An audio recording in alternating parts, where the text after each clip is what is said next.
And I will start our conversation. It has been now 50 years since 1964, and a lot has changed. Obviously, the KKK and Jim Crow are things of the past, and we have, or maybe not. Black robes instead of white robes. He says they're in black robes instead of white robes.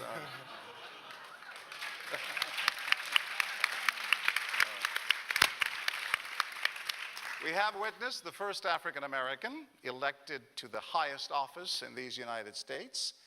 How much progress have we made, and what has changed, and what has not changed? Should I start? Yes, Ambassador. We accepted the responsibility as and a motto to redeem the soul of America from the triple evils of racism, war, and poverty. Now, I think we've made significant strides in racism, particularly in the South. I think we're no longer warmongers like we used to be back then. But the poverty has been intractable. And we've sort of given up and blamed the poor for being poor. The whole criminal justice system, there's a whole new generation of books, the new Jim Crow, Slavery by Another Name. And I'm more afraid for my teenage children and grandchildren now than I was in the 60s, because we knew to be nervous and to be careful, not to be afraid. I grew up 50 yards from the headquarters of the Nazi Party in New Orleans. And my daddy had to explain to me when I was 4 years old in 1936 about why they were hiring Hitler and why Hitler ran out and wouldn't give Jesse Owens his medal for the 100-meter dash. And he said, but look at Jesse. He just went on and won 3 more gold medals. And said, you don't get mad in a fight. He said, white supremacy and this Aryan nonsense is a sickness. And you don't get mad, you get smart. That's why I think what these guys are doing is absolutely essential.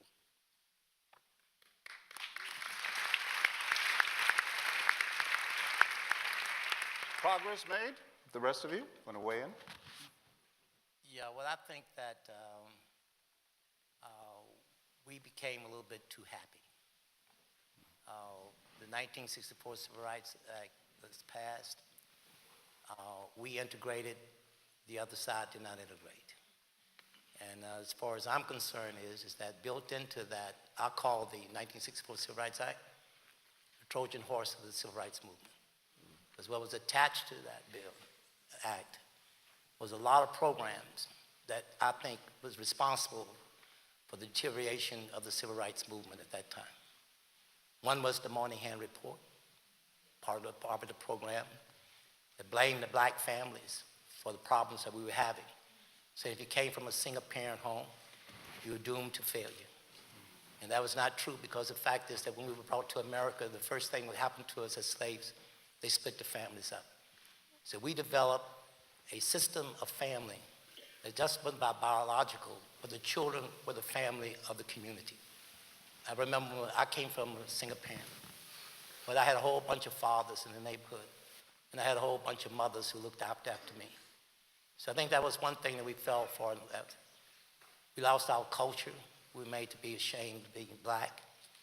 We didn't want to name our restaurants black, but we'd go and eat at a Chinese restaurant. At the same time as we talk about how our communities in decay, wasn't enough is you had urban renewal, where you had your expressways and others that went straight through the communities and split it up. Place New Orleans and Claiborne Avenue, right where the businesses were, wiped it out. North Carolina, Little Black Wall Street, Atlanta, Georgia, you name it, you see it. So all of this now is coming back on us, whereby it takes a village to raise a child. We don't have our villages anymore. So the thing now is have to do is, what do we have to do? And I want to thank the Andrew Goodman Foundation for what they're doing tonight. because what they're bringing back to what we had in the 60s that we don't have right now is that there was a civil rights movement made of the people, by the people, and for the people, not by any one organization and one person. It wasn't just Dr. King and one like that. It was the people who came together. In Mississippi, it was Medgar Evers and all the others who came out, Amzie Moore and the Steptoes and others from the grassroots up. They paved the way. Then came Snick and Bob and his leadership that paved the way for the rest of us.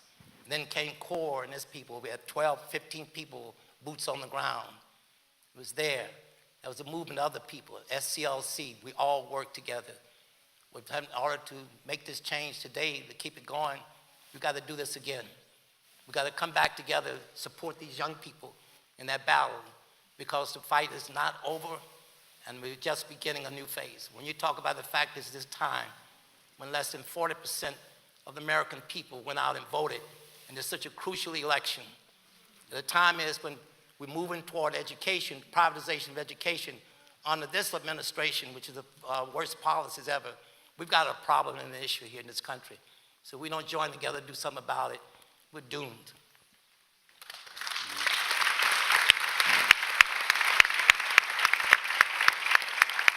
How about the youngsters on the panel? Do you see reason for hope? We have a lot left to go, I think. I actually just came back a couple hours ago from Ferguson, and I'm planning on going back down in a couple of days. And it's the calm before the storm. Today, the governor just announced a state of the emergency, and a state of emergency in a state that is already saying that black people are violent, saying that black people are criminals. This is the assumption that there's going to be violence in this, and whatever response that happens around the indictment of, or not indictment of Darren Wilson. And I think when we look at Ferguson, we look at all the other cities that are just as similar to Ferguson all across the country. We've seen white supremacy as a system of oppression that has been really explicit before, and now it's implicit. We don't necessarily know who the KKK is. They may not necessarily be dressed in a white hood, as was mentioned, and they're secret, right?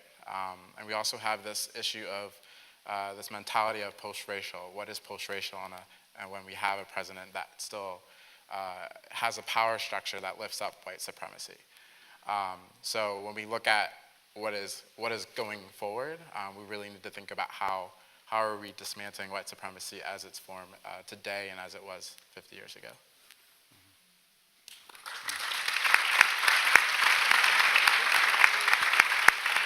Saprita, Nadia?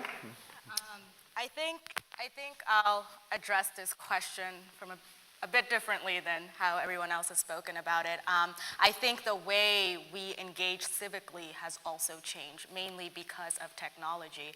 And it's not that technology is good or bad, but rather how do we engage with it?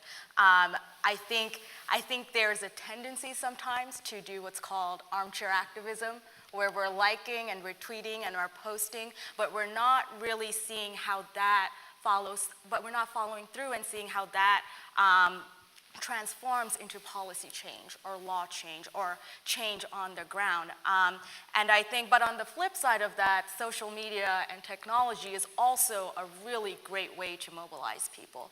I think we've seen that in the world. I think we've seen that in our communities today. So I really think it's also us young people seeing how we can harness the resources we have available and also just sustaining the impact we want to make and following through with that.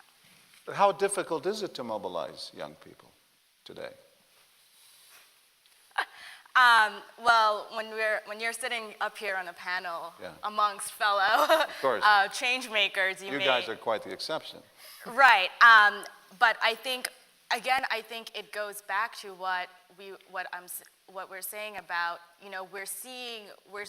we're inundated with all this information, but taking that information to the next level. And it's also just people realizing that this is not happening in some far off places. This is happening in your community. This is happening on your block. This is happening right outside your door. And I think that's the crucial link that we need to realize. Mr. Belafonte, your thoughts? Bob Moses. Moses, I'm sorry. I'm sorry. Hey, Oh, Harry. geez, Harry's coming up. There he is. Get over here. Mr. Moses. I'm sorry. I got to move up here a little bit. He's been called Mr. 3 different names already. Mr. Moses, I apologize. Okay.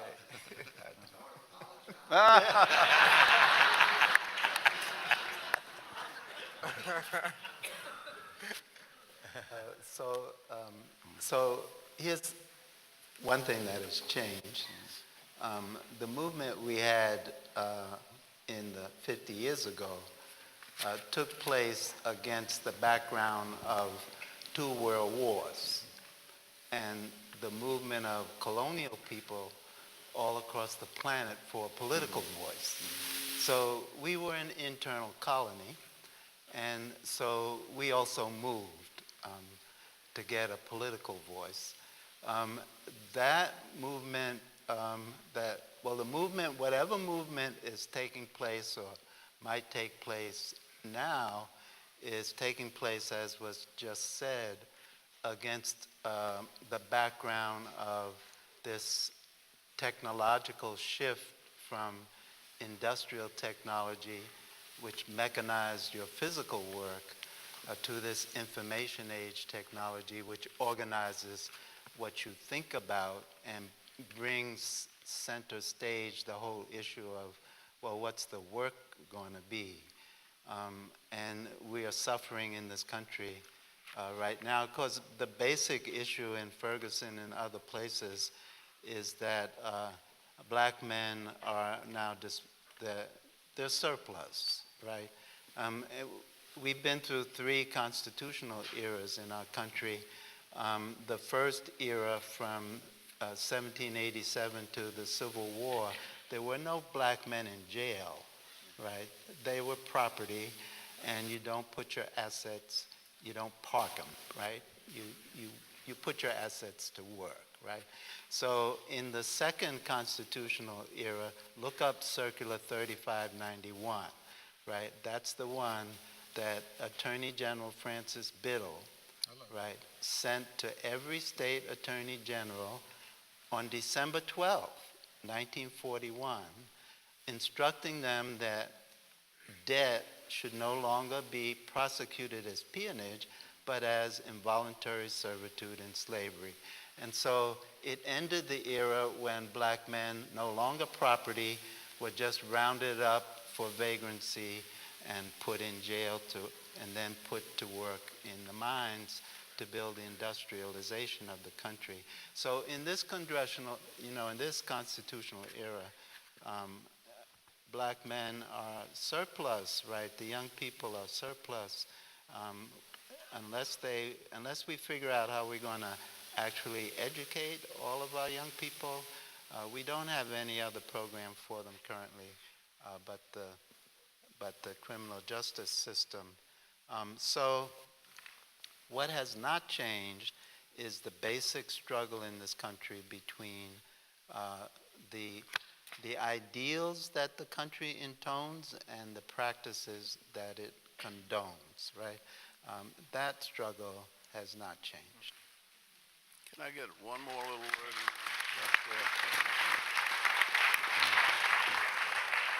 Last year I went to Marks, Mississippi, which is where we started the Poor People's Campaign. And the factory is still empty. There are not many jobs, but I was standing out in front of a church. A young lady came out and I introduced myself and I said, "What are you up to, little sister?" And she said, "I'm in school." I said, "Where are you in school?" She said, "I'm a senior at Ole Miss." And I said, "And what are you studying?"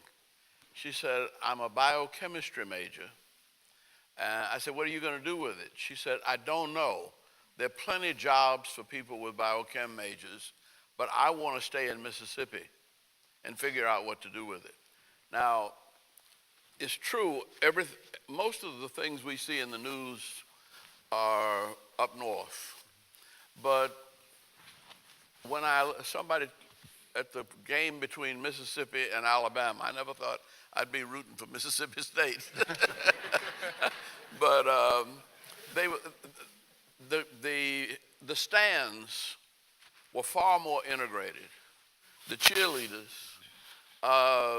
than if you look at Ohio State and Michigan. Well, let me jump back in.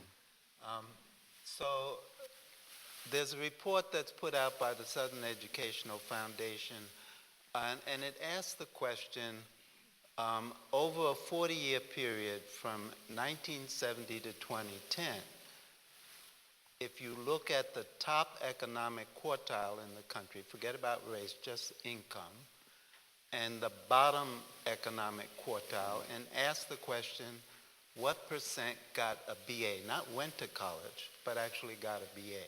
So in 1970, 40% of the top quartile, economic quartile, got their BAs. 40 years later, they doubled it, 80%, 2010, just 4 years ago. 1970, 7% of the bottom quartile got their BAs. 40 years later, 9%, right? So nothing changed, right? If it changed, you know, we're lurching backwards. Mr. Jones? Go ahead, Mr. You were going to, one of you, go ahead. I just wanted to say that my observation over this course of this 50-year period is that I think that both the elders, like we are in different stages, and some of our younger colleagues, that we have not taken the time to really pause and reflect on the dynamics of the use of the acquisition and the use of political power. At the end of the day, we can give all the speeches, and speeches are important. They are more, but we're at a time now, and if we are going to learn the lessons of what happened, SNCC and Martin and everybody over the past 50 years, what we were trying to do, we were trying to get sufficient power using moral persuasion, of course, but get sufficient power to make a difference. But today we have to, in my opinion, we have to be clinical and cold and premeditated, as calculated as we can be. I'll give you a classic example of what I'm talking about. When I heard that one of the various states were passing voter suppression laws, and I thought to myself, whether it was the state of North Carolina or the state of Pennsylvania, I thought to myself, I wonder what the difference would have been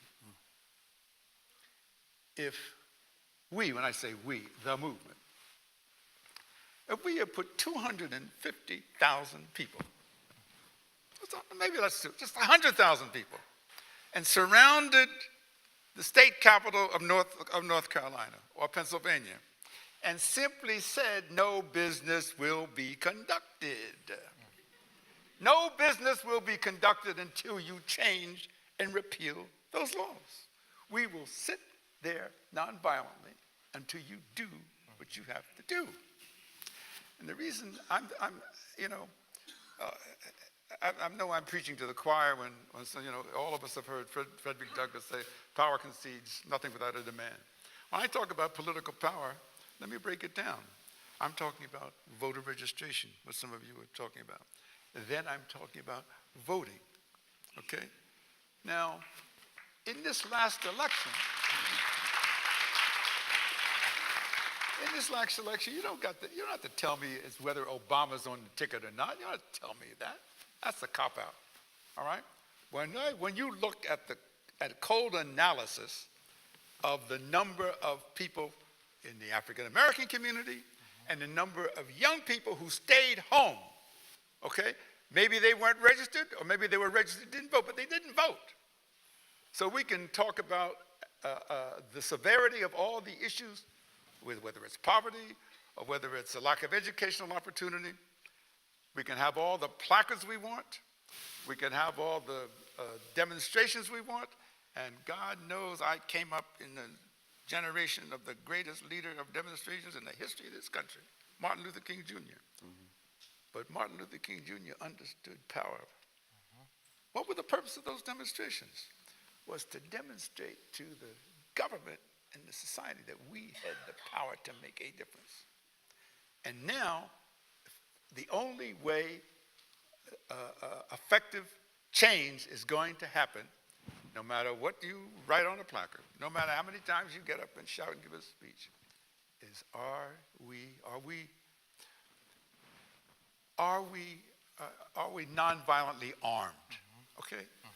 Are we nonviolently armed? How are we nonviolently armed? Do we have our stuff together? What's the stuff together? My voter registration card, and I voted. Okay? We have to vote, we have to register and vote. That's the most powerful way we can make a change. Can I add a comment? Yeah, Okay. I want to add, sort of jump in this a little bit differently. In Mississippi, we were successful. We have more black elected officials in the state of Mississippi than any other state in the country per capita. Across the city, we have black elected mayors, city councilmen. What do you have? At the same time in Mississippi, we're still at the bottom of the totem pole when it comes to education, economic development, and have you. So something else is going on here. We have the right to vote, and it's powerful, but we haven't figured out how to really use it, whereby we can really attack the power structure.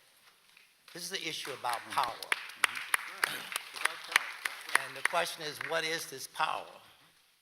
Because the fact is, although blacks are elected, as soon as they're elected is the power base, the financial base leaves the city, so the city goes bankrupt. What we have is, and who's blamed? The blacks are blamed, just as it did in terms of family structure. It's put in favor. New Orleans is a city to watch. Katrina came along and destroyed this city, and since then, it's been building the city up from the ground up. For the first time, you had the opportunity to do this since Reconstruction. What they've done is come up with a model by you moved out. The city was majority black, elected officials and others is no longer that way. Privatization of education is there. It was McCain who said in the second debate against Obama that the future of education in this country is what's going on in New Orleans. What's happening in New Orleans now is 100% charter, and on top of it, over 63% of the teachers there are Teach for America, all right? So your privatization is in full force and moving out of New Orleans and across the country. You got in Detroit, California, other places, that same model.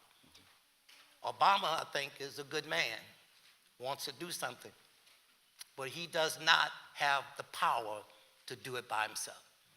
And the people in the cities and others, we don't have the power. The question is, what is this power? It could be what you're saying there is, that we need to take to the streets, whatever it is. But it's got to be more than just the right to vote. We've got to figure out how to use this as a power to attack the real power structure that's in control of our lives. And that's everybody in this room. But I'm not just talking about the right to vote. I'm not talking about the right to vote. I'm talking about showing up and voting. Showing up and voting. I'll say there's also a similarity that there's very similar to 1964 building independent political power. Young people also want to be building independent political power that's not just Democrats and not just Republicans. Hello, right. I see what you're seeing in Ferguson. People are shutting things down, and they're not rolling on the same party platform as what we have seen over the last 20, 30 years around Democrats and Republicans. Good. So we need to be building independent political power in addition to that as well. Ambassador Young. Yeah, I come from a different background, and Atlanta has changed. No. You all don't run New York. We run Atlanta. That's true. And That's true. I got it. And when Maynard Jackson built that airport, he said, no, the airport will not be built unless 25% of each and every contract be done by somebody, minority or female, because women didn't get a single contract from the city or state when Maynard became mayor in 1973. See? When I slipped in, we eased it. I mean, they put $2 million out for anybody white to run for mayor. And the only reason I had to run was they said, you have name recognition and you can win without that much money. But the little money we had, we didn't put on television. We knocked on doors. We got out the vote. We had a, And it worked. yeah, we had a 74% black turnout in a pouring down rain. Hello. And somebody had to go see the taxi drivers who happened to be mostly Ethiopian. And we said, look, one day, we need one day, that anybody that calls you, you pick them up and take them to the polls. Okay. How did you do that? Ask them.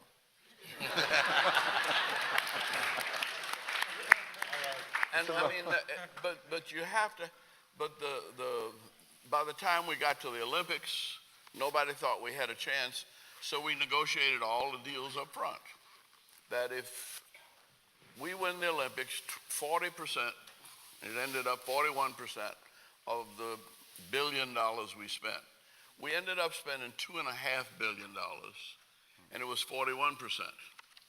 And when the white business community said, well, wait a minute, that's not fair. We said, no. If we have 40% of the Olympics and get the Olympics, you probably get 80%, 90% of all the other business coming in. And we don't have any control over that. But now, if we don't get the Olympics and we start fighting with each other, you're going to lose 90% of maybe $10 billion. And we had to teach mathematics to bankers. We didn't teach it to the young black kids. So here's the problem in Atlanta. Oh, I don't know. No. Let me tell you what's going on in Atlanta. So in Atlanta,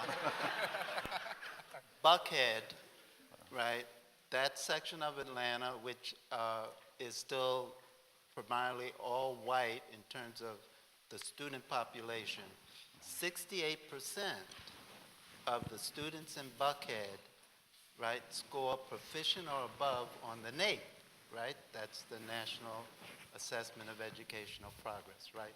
It's the highest percentile in the whole country, right? In the whole country. There is no other school district with that number of kids that scores that high. In the rest of Atlanta, where the black kids are, we do not get 10% that are proficient or above on the NAEP, right? So in the civil rights movement, we got Jim Crow out of public accommodations, access to the vote, and the National Democratic Party structure. We did not get it out of education. And all these kids out here who are not getting an education, the only thing out there for them is the criminal justice system. There's nothing else out there. Connected to this concept of power and what power means, and also the idea that you can have power. And so although we have taken the explicit racist and discriminatory policies and laws off the books, in many ways, what we have now is more insidious because that power has been taken away, and that belief that we have the power to advocate for our own realities, to advocate for our own dreams, have been eroded, and we have been, in some ways, lulled into complacency and inaction by these laws being taken off the books. But in reality, the systems that operate under those laws are operating largely in the same ways to create these inequitable results in terms of education, in terms of jobs, in terms of the criminal justice system that still continues to put huge numbers, particularly of men of color, in prison, deny them rights, deny them freedom. They can't vote. When you talk about power and you talk about vote as one of the most important things that we have, that is being eroded, and it's being done on purpose. It's not an accident. And the same thing with the education system. We are underfunding our education system. We are failing children, and what this means is that they're not just not being channeled from education to jobs, but instead they're being channeled from education to prison, and that's unacceptable. And so if we're really going to take that power back, it takes attacking those systems from the systems level, not small interventions, which is what largely social change work today is focused on. But it's really about transforming those systems, because it clearly wasn't enough to take the laws off the books. We have to, rather than saying it's enough to take the laws off the books, we have to say no, the laws and policies have to explicitly be for justice and explicitly be for equity.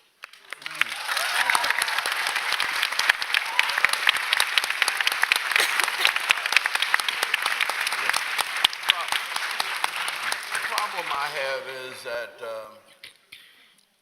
You have a problem with that. What is the problem? the problem is that it sounds too negative.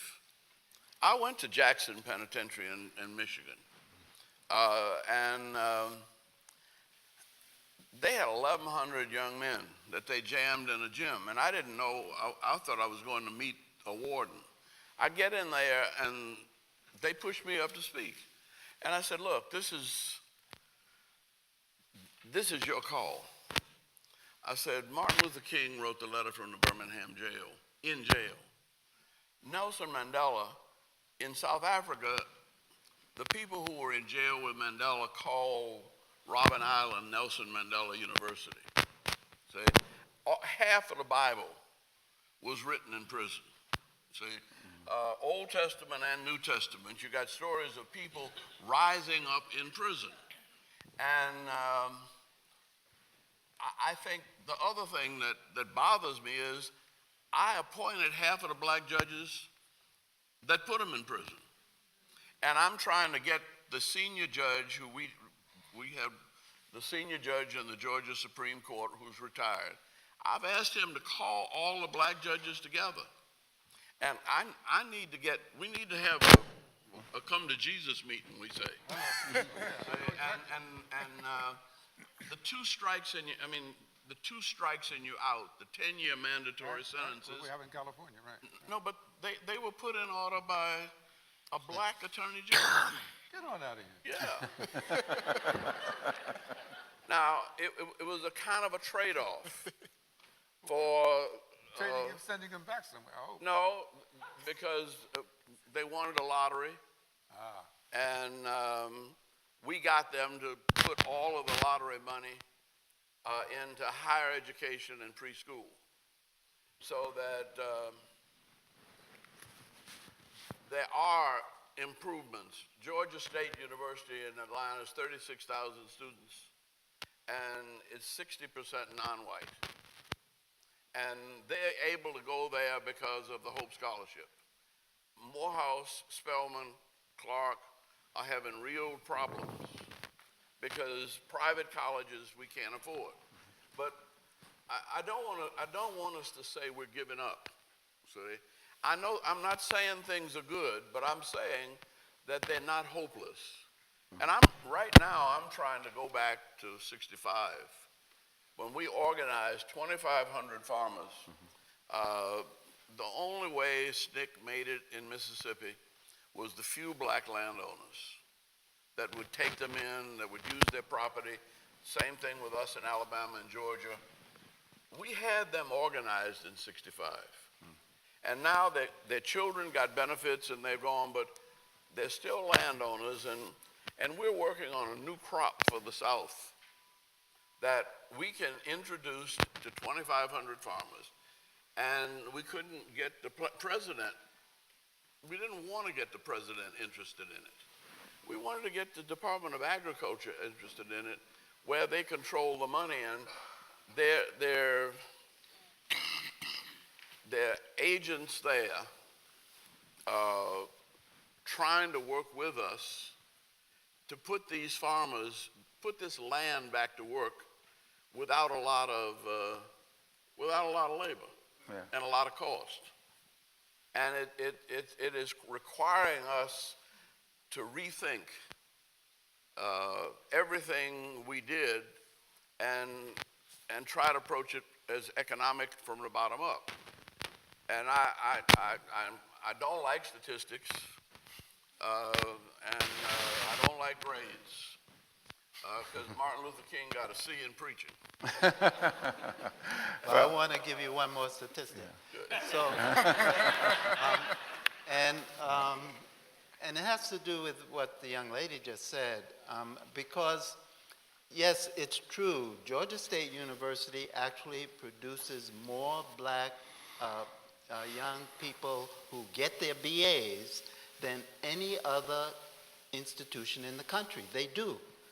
But the Hope Scholarship, 80% of the Hope Scholarship kids flunk in their freshman year. So the issue of what kind of education they're getting is on the table. We can't ignore it. It's on the table, folks. And I just want to say one thing on that. I'm sorry to break in on this, but see, as long as we have our children, the Trayvon Martins and the Michael Browns dying in the streets, right, we've got to be able to come together to do something about it. That means we failed somewhere, and we got to correct the problem. We got to deal with this issue. Progress has been made, but a lot of work to be done. A lot of work has to be You know, done. I'm a child of World War II, and I just have a different outlook. I mean, some of you all in here are old enough to remember the Andrews sisters. Yeah. You got to accentuate the positives, eliminate the negatives, latch on to the affirmative, don't mess with Mr. In Between. I know it's bad, I'm not trying to hide from it, but I'm trying to take it on, and I'm not sitting back on my ass doing nothing and complaining about it. And what I hear, not here, but what I hear all over the country is folk complaining about how bad it is. Well, get up and do something. All right. Well, on that note, we have to. We could go into the night with this conversation. Thank all of you so much for joining us on stage. How about a big hand? All right. Thank you.